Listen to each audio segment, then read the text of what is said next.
அந்த ஊர் பேரே கேள்விப்பட்டிருக்க முடியாது. அங்கே வந்து பார்த்தீங்கன்னா ஆதி விநாயகர்னு சொல்லுவாங்க. விநாயக பெருமானே வந்து மனித ரூபமாக இருக்கார். அது எத்தனை பேருக்கு தெரியும்?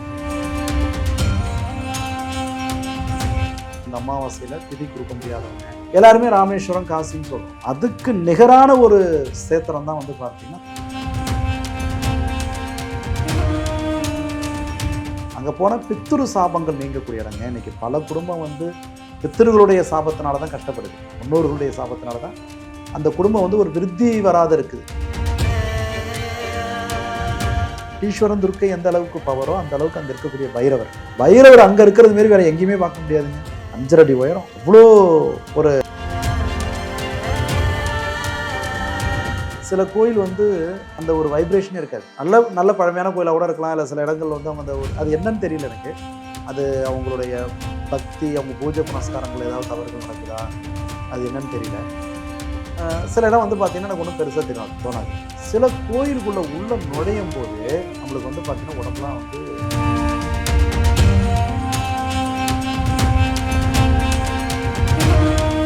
டிவைன் நாடி நேர்களுக்கு வணக்கம். இன்னைக்கு நம்ம கூட நாடி ஜோதிடர் எம்பி கந்தவேல் சார் தான் இணைஞ்சிருக்கிறாரு. வணக்கம் சார். வணக்கம்மா, சொல்லுங்க. இப்போ நீங்க வந்துட்டு நிறைய கோவில்களுக்கு வந்து போயிருப்பீங்க. உங்களுக்கு எதனா ஒரு மனசுக்கு பிடித்த ஒரு கோவில் இருக்கா சார்? எனக்கு எப்பனா வந்து ஒரு இதுனா இப்படி கேக்குறீங்க. இந்த கோவில் ஒரு அதிசயம் இருக்குங்க. எல்லாருமே இதை நம்ம அவங்கள்ட்ட நான் பேசல, ஆனால் கண்டிப்பாக கான்டாக்ட் நம்பர் எனக்கு இல்லை. இப்போ டச் விட்டுட்டு திலத்தெருப்பனபுரி அப்படின்னு ஒரு ஊர் இருக்குங்க. அந்த ஊர் பேரே கேள்விப்பட்டிருக்க முடியாது. திலத்தெருப்பனபுரி. அங்கே வந்து பார்த்தீங்கன்னா ஆதி விநாயகர்னு சொல்லுவோம். விநாயக பெருமானே வந்து மனித ரூபமாக இருக்கு. ஓகே. அது எத்தனை பேருக்கு தெரியும்? அதாவது கஜசம்ஹாரம், கஜனா அந்த யானை முகத்தோட வரத்துக்கு முன்னாடி மனிதனாக இருந்த ஒரு விநாயகர் அந்த கோயில். ஸ்ரீராமர் வந்து அந்த இடத்துல வழிபட்டதா அங்கே இன்னைக்கும் வந்து புராணங்கள் சொல்லப்படுது. அதே மாதிரி வந்து பார்த்தீங்கன்னா எல்லாருமே நம்ம வந்து தர்ப்பணம் கொடுக்க முடியாதவங்க, அந்த மந்த்லி அதாவது மாதம் வரக்கூடிய அந்த அமாவாசையில் திதி கொடுக்க முடியாதவங்க எல்லாருமே ராமேஸ்வரம் காசின்னு சொல்கிறோம். அதுக்கு நிகரான ஒரு சேத்திரம் தான் வந்து பார்த்தீங்கன்னா இந்த திலத்தெருப்பனபுரி. ராமரே 8 பிண்டமோ 9 பிண்டமோ பிடித்து வழிபாடு பண்ணதா அங்கே வந்து சொல்கிறாங்க. அந்த கோயிலை பற்றி நம்ம கொண்டு வரோம். அங்கே போனால் பித்ரு சாபங்கள் நீங்கக்கூடிய இடங்க. இன்னைக்கு பல குடும்பம் வந்து பித்திருகளுடைய சாபத்தினால தான் கஷ்டப்படுது. முன்னோர்களுடைய சாபத்தினால தான் அந்த குடும்பம் வந்து ஒரு விருத்தி வராத இருக்குது. ஏன்னா பொதுவாக நான் பார்த்த அனுபவம், நான் ஒருத்தவங்களை குறிப்பிட்டு நான் பேசுகிறேன். நிறைய பேருடைய ஒரு ஜாதகத்தில் வந்து பார்த்தீங்கன்னா அந்த கர்மா என்ன சொல்லுது? பூர்வ புண்ணியஸ்தானம் 5ஆம் இடம் கெட்டு போகுது. 5ஆம் இடம் 5 கூடிய கிரகம் தவறான ஒரு கிரகத்தோடைய சேர்க்கை பெறுது. அவங்களுக்கு அந்த முன்னோர்களுடைய ஆசை இல்லாத போகுது. முன்னோர்களுடைய ஆசை இல்லாதனால அந்த குடும்பம் வந்து ஒரு விருத்தி அம்சம் இல்லாத போகுது. ஸோ அந்த மாரி உள்ளவங்களாம் அந்த கோயில்களுக்கு போயிட்டு வரலாம். அதை பற்றி நம்ம பேசுகிறோம். இதெல்லாம் வந்து யாருக்கும் நிறைய பேருக்கு தெரியாது. அங்கேருந்து நான் ஒரு சிவாலயங்கள் இருக்குங்க. அந்த சிவாலயம் வந்து நாங்கள் போகணுன்னு ஆசைப்பட்டோம். நீங்கள் ஒருத்தர் சொல்கிறாரு, நீங்கள் இந்த இடத்துக்கு போங்க, சுவாமியை போய் பாருங்க. அங்கே ஏதோ ஒரு 15 கிலோமீட்டருங்க. மதியானம் ஆயிடுச்சு. எங்களுக்கு வந்து சந்தேகம், கோயில் திறந்திருக்குமா திறந்திருக்காதா அப்படிங்கிற ஒரு ஆச்சரியம், ஒரு சந்தேகம் வந்தது. உடனே இங்கேருந்து நாங்கள் ஒரு 12 மணிக்கிட்ட கிளம்பி 1 மணிக்கிட்ட போகிறோம். ரோடுலாம் வந்து ரொம்ப கிராமத்து ரோடு தானே, ரொம்ப சின்ன ரோடு, வேகமாக போக முடியல. ஒரு 1 ஹவருக்கு மேலே ஆயிடுச்சு. கோயில் பூட்டிருப்பாங்கன்னு பயந்துட்டே போகிறோம். ஆனால் அன்னைக்கு ஒரு அதிசயம் என்னன்னா, அந்த கோயிலுடைய சிவாச்சாரியர் அந்த குருக்கள் என்ன பண்ணுறாரு, 12 மணி ஆகல, அவருக்கு ஏதோ கொஞ்சம் ஒரு அசதியில் அந்த இடத்துல படுத்து தூங்கிட்டார். 2 மணிக்கு நாங்கள் 2:30க்கு போகிறோங்க. கோயில் வந்து திறந்துருக்கு. கோயில் அப்படியே திறந்துருக்கு. இவர் தூங்குறாரு. நாங்கள் போய் அப்பாடா கோயில் திறந்துருக்குன்னு உள்ளே போகிறோம். ஐயாங்கிறோம்.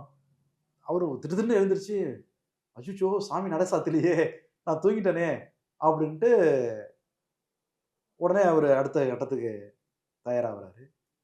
நாங்கள் சொன்னோம், சாமி உங்களை தூங்க வச்சிருக்காங்க ஐயா, நாங்கள் வரோன்ட்டு அவர் எங்களுக்கு காட்சி கொடுக்கணும்னு இருக்கிறாரு.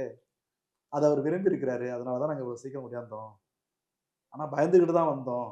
ஆனால் இந்த மாதிரி ஒரு நிகழ்வு வந்து எங்கள் வாழ்க்கையில் அது பெரிய நாங்கள் பண்ணின ஒரு புண்ணியம், ஒரு பாக்கியம், அவருடைய அனுகிரகம் இருக்குது அப்படிங்கிறது ஒரு மிராக்கலான ஒரு விஷயம். அது பிடிச்ச கோயில் அப்படின்னு பார்த்தீங்கன்னா, எனக்கு வந்து எல்லா கோயிலும் பிடிக்குங்க. ஒவ்வொரு கோயில்லயும் ஒவ்வொரு அதிசயங்கள் இருக்குங்க.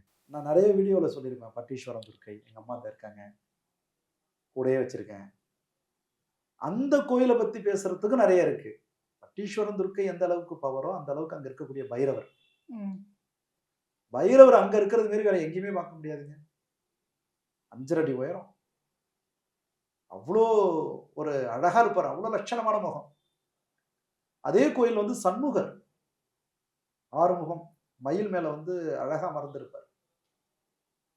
அதே கோயில் வந்து பார்த்தீங்கன்னா, ஞானசம்பந்தருக்காக முத்து பல்லாக்கு உச்சி வெயில்ல அந்த குழந்தை நடந்து வரத பார்த்து சாமி அந்த அழக ரசிச்சு, முத்து பந்தல் கொடுத்து அந்த குழந்தைய வந்து உள்ள அழைக்கிறாரு. உள்ள அழைக்கிறார். ம். அதெல்லாம் எவ்வளோ பெரிய விஷயம். அவங்க என்ன புண்ணியம் பண்ணியிருக்கணும். அந்த இறைவன் அப்படி அவங்களுக்கு அனுகிரகம் பண்றதுக்கு. அந்த மாரி கோயில் இருக்கு. சீர்காழி சட்டநாதர் கோயில். அங்க தான் ஞானசம்பந்தர் பிறந்த ஊரு. அதாவது அங்க வந்து வெள்ளிக்கிழமை வந்து நாங்க சுக்கிரவார பூஜையில அங்க கலந்துப்போம். அப்பாயின்மென்ட்டே கிடைக்காதுங்க. எப்படியோ ஏதேதோ சொல்லி, சொல்லி ஏதாவது பேசி புக் பண்ணிடுவோம். ஒவ்வொரு வெள்ளிக்கிழமையும் இரவு வந்து 12 மணி வரைக்கும் அர்த்தசாம பூஜை நடக்கும். அது ரொம்ப விசேஷமான ஒரு பூஜை. அஷ்ட பைரவர்கள் அங்க இருக்கிற இடம். அவங்களுக்கு அங்க பூஜை நடக்கும். அடுத்தது வந்து பார்த்தீங்கன்னா, அப்படியே வைத்தியநாதர் கோயில் உங்களுக்கு நல்லாவே தெரியும். அதே சீர்காழியில ஓசை நாயகி அப்படின்னு ஒரு அம்பாள் இருக்காங்க. தாளபுரீஸ்வரர். தாளம்னா தாளம் போடுறாங்கல்ல அது. அது வந்து பார்த்தீங்கன்னா, எத்தனையோ குழந்தைகளுக்கு பேச்சு வராது இருக்குல்ல. அந்த குழந்தைங்க நல்லபடியா பேசுறதுக்கு, அந்த பேச்சு வரத்துக்கு, அங்க வந்து பார்த்தீங்கன்னா, ஓசை நாயகி அப்படிங்கிற ஒரு கோயில் இருக்கு. அதையும் நம்ம வந்து வெளியில கொண்டு வரோம். அது சீக்கிரம் இந்த குழந்தைகள் வந்து பேசணும், நல்ல அறிவு வரணும், படிப்பு நல்லபடியா வரணும் அப்படிங்கிற மாரிலாம் கோயில் இருக்கு. அப்படியே எடுத்துக்கிட்டோம்னா, கும்பகோணம் பக்கம் போனோம்னா, எழுத்தறிவுநாதர். குழந்தை வந்து படிக்கணும். எல்லா இடத்துலயும் வந்து இப்ப கேரளாவுல போனீங்கன்னா, குருவாயூர்ல எழுதுவாங்க. அரிசியில எழுதுவாங்க, நெல்லுல எழுதுவாங்க. ஆனா இந்த கோயில்ல வந்து அதே மாரி நெல்லுல எழுதுறது. நெல் எடுத்து நாக்குக்குள்ள வந்து ஓம் எழுதுறது. ஸோ அந்த மாரிலாம் இருக்கு. அதெல்லாம் நம்ம எல்லாமே கொண்டு வரோங்க. இத பத்தி நெறைய எங்கெங்க என்னென்ன கோயில் இருக்கோ, அது தெரியாத ரொம்ப பழமையான கோயில் என்ன இருக்கோ, அத பத்தி நம்ம வந்து கண்டிப்பா நம்ம வந்து வெளில கொண்டு வருவோம். ஆ. சரி, இப்போ நீங்க எதனா ஒரு கோவிலுக்கு போய், உங்களுக்கு வந்துட்டு நீங்களே ஒரு புதுமையான ஒரு உணர்வு உங்களுக்கு வந்து இப்ப நம்மளுக்கு சில இடத்துக்குலாம் போனா நம்மளுக்கு ஒரு மாதிரி மெய் சிலிர்க்கும் இல்லைங்களா? இப்ப நீங்க பேசும்போதே சிலுக்குது பாருங்க. ஆ. சோ அந்த மாதிரி நீங்க வந்துட்டு மெய் இல்லங்க. சிலிர்த்து எனக்கு வந்து அப்படி பார்த்தீங்கன்னா, எனக்கு போனாலே உள்ள நுழையும்போதே அந்த வைப் வந்துருங்க. ம். சில கோயில் வந்து அந்த ஒரு வைப்ரேஷனே இருக்காது. ம். அங்க போனா எனக்கு அது வந்து நல்ல நல்ல பழமையான கோயிலா கூட இருக்கலாம். இல்ல சில இடங்கள்ல வந்து அவங்க அந்த ஒரு அது என்னன்னு தெரியல எனக்கு. அது அவங்களுடைய பக்தி, அவங்க பூஜை புனஸ்காரங்கள்ல ஏதாவது தவறுகள் நடக்குதா? அது என்னன்னு தெரியல. அ சில இடம் வந்து பார்த்தீங்கன்னா, எனக்கு ஒண்ணும் பெருசா தோணாது. சில கோயிலுக்குள்ள உள்ள நுழையும்போது, நம்மளுக்கு வந்து பார்த்தீங்கன்னா, உடம்பெல்லாம் வந்து ஒரு மாதிரியா வந்து ம். சிலிர்க்க ஆரம்பிச்சுரும். நம்மள வந்து மெய்மறந்து அங்க வந்து உட்கார வச்சுரும்.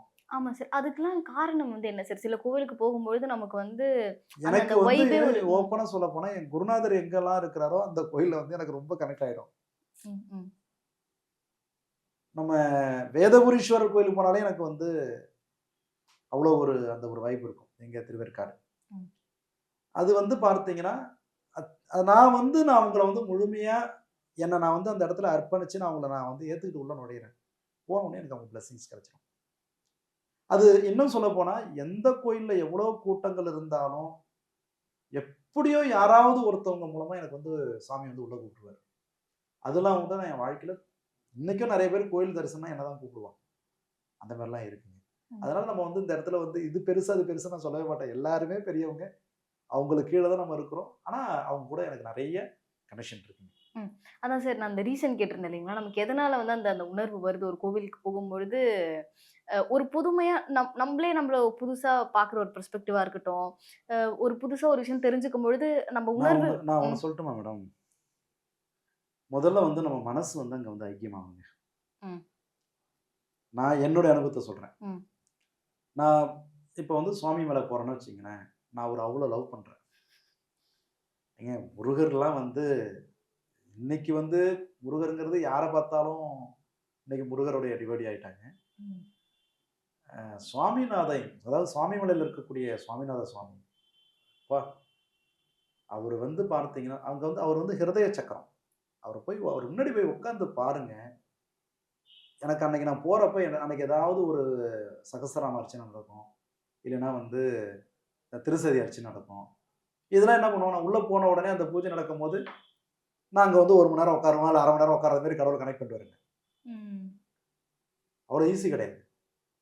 அந்த அந்த மாரி முருகருடைய ஆலயம். சுவாமிமலை பார்த்துக்கிட்டீங்கன்னா, அகஸ்தியர் வந்து அந்த இடத்துல வந்து வழிபாடு பண்ணுனதுக்கான உள்ள ஆதாரங்கள் இருக்கு. அதேபோல முருகருடைய ஆலயங்கள் மட்டும் இல்ல. பக்கத்துல வந்து பார்த்தீங்கன்னா, திருவலஞ்சுழின்னு ஒரு கோயில் இருக்கு. ராஜராஜ சோழன் வந்து வழிபாடு பண்ண துர்க்கைன்னு கேள்விப்பட்டிருக்கோம். அதே மாரி அங்க வந்து காளி இருக்கு. எனக்கு என்ன ஆகுதுன்னா, நான் அந்த கோயில பத்தி எனக்கான உள்ள முழு வரலாறு எனக்கு வந்து அகஸ்தியர் எழுதி வச்ச, குருநாதர் எழுதி வச்ச அந்த ஓலைச்சுவடில இருந்து தெரிஞ்சிருது. அந்த கோயிலுக்கு போறதுக்கு முன்னாடியே அதனுடைய சிறப்புகள்லாம் எனக்கு தெரிய வந்ததுனால, நான் அதுல வந்து என்னுடைய மனசு வந்து ஃபுல்லா அதுல வந்து சரண்டர் ஆயிடுது. ம். அப்ப நான் உள்ள நுழையும்போது, எனக்கு அங்க போம்போதும் அப்படிதான் ஒரு அதிசயம் நடக்கும். உள்ள போம்போதே எனக்கு வந்து பார்த்தீங்கன்னா, அங்க யாராவது நம்மளுடைய சம்மந்தப்பட்டவங்க இருப்பாங்க. நேரா சாமிட்ட கொண்டு போய் உட்கார வச்சுருவாங்க. சாமிகிட்ட நான் எதுவுமே இதுவரைக்கும் நான் கேட்டதே கிடையாதுங்க. ஒரே ஒரு பிரச்சனையில மட்டும் தான் துர்க்கை அம்மன்ட்ட போய் ஒரு வேண்டுதல் வச்சேன். அதுக்கு அன்னைக்கே எனக்கு ரிசல்ட் கிடைச்சது. என்னால தாங்க முடியல போதுமா அப்படின்னு சொல்லி நான் ஒரு வேண்டுதல் வச்சேன். அன்னைக்கே அதுக்கு முடிவு கிடைச்சது. அப்பயும் நான் ஃபீல் பண்ணேன். அப்ப நம்ம கேட்டா தான் குடுப்பாங்க போல இருக்கு. அப்படிங்கிற ஒரு சந்தேகம் எனக்கு இருந்தது. ஆனாலும் எனக்கு இன்னமும் நான் எதுவும் கேட்க தோணல. நான் வந்திருக்கிறேன். உன்னுடைய அனுகிரகம் எனக்கு போதும். அப்படின்னு நான் வந்து எந்த எதிர்பார்ப்பு இல்லாத அந்த சுவாமிகிட்ட வந்து நான் சரணாகதி அடைகிறேன்.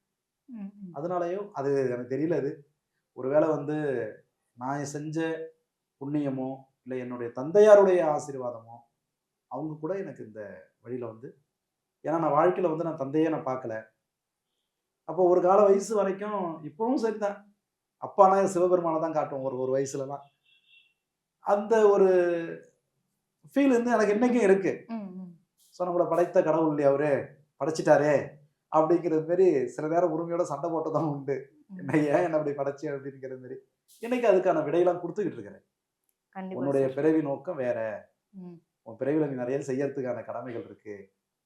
நான் இன்னைக்கு அத உணர்ந்து அத செயல்படுறேன். அதனால தான் ஒருத்தவங்க பிரச்சனையிலேருந்து வரும்போது கூட, அவங்க கோவப்பட்டாலும் கூட நான் வந்து அந்த இடத்துல சரி அவங்க பேசல, அவங்க வழி அப்படி பேச வைக்குது அப்படின்னு புரிஞ்சு நான் அந்த வேலைய நான் பண்ணி குடுத்துட்டு இருக்கேன். கண்டிப்பா சார். கோவில பத்தி நெறைய விஷயங்கள் வந்து நீங்க எங்க கூட பகிர்ந்துக்கிட்டீங்க. உங்களுடைய பர்சனல் அனுபவங்களும் எங்ககிட்ட சொல்லியிருந்தீங்க. கண்டிப்பாங்க. உங்க நேரத்துக்கு ரொம்ப நன்றி சார். நன்றிம்மா. வணக்கம்.